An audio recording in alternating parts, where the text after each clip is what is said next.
आप सभी श्रोताओं को नमस्कार। आज की कथा है श्री नागेश्वर। भगवान शिव का यह प्रसिद्ध ज्योतिर्लिंग गुजरात प्रांत में द्वारिकापुरी में लगभग 17 मील की दूरी पर स्थित है। इस शिवलिंग के संबंध में पुराणों में यह कथा दी हुई है। सुप्री नामक एक बड़ा धर्मात्मा और सदाचारी वैश्य था। वहाँ भगवान शिव का अन्य भक्त था। वह निरंतर उनके आराधना, पूजन और ध्यान में तल्लीन रहता था। अपने सारे कार्य वह भगवान शिव को अर्पित करके करता था। मन वचन क्रम से वह पूर्णतः शिव चरण में ही तल्लीन रहता था। उसकी इस शिव भक्त से दारुक नामक एक राक्षस बहुत क्रोध रहता था।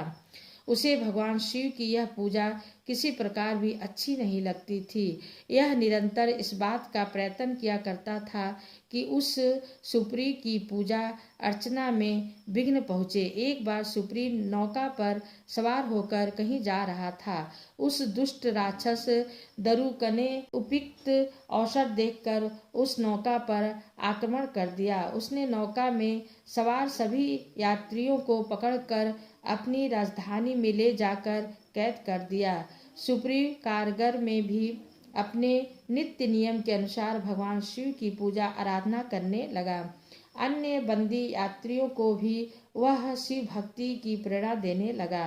दारुक ने जब अपने सेवकों से सुप्री के विषय में यह समाचार सुना, तब वह अत्यंत क्रोध होकर उस कारागार में आ पहुंचा। सुप्री उस समय भगवान शिव के चरणों में ध्यान लगाए हुए दोनों आंखें बंद किए बैठा था।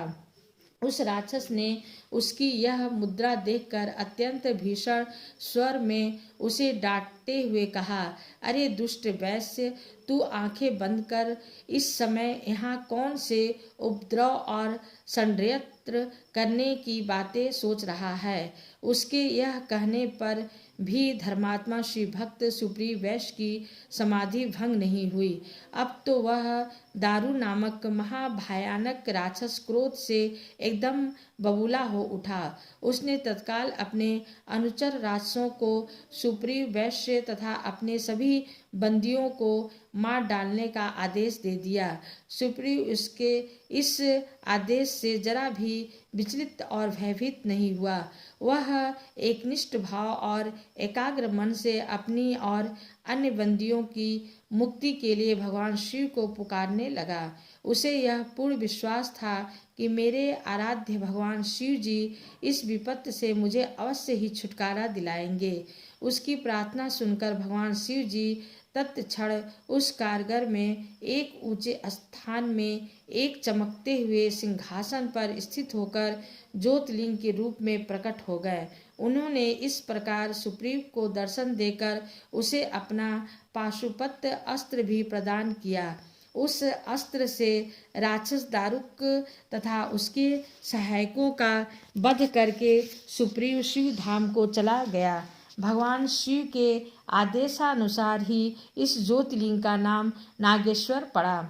इस पवित्र ज्योतिर्लिंग के दर्शन की शास्त्रों में बड़ी महिमा बताई गई है। कहा गया है कि जो श्रद्धापूर्वक इसकी उत्पत्ति और महात्म्य की कथा सुनेगा, वह सारे पापों से छुटकारा पाकर समस्त सुखों का भोग करता हुआ अंत में भगवान शिव के परम पवित्र दिव्य धाम को प्राप्त होगा। धन्यवाद।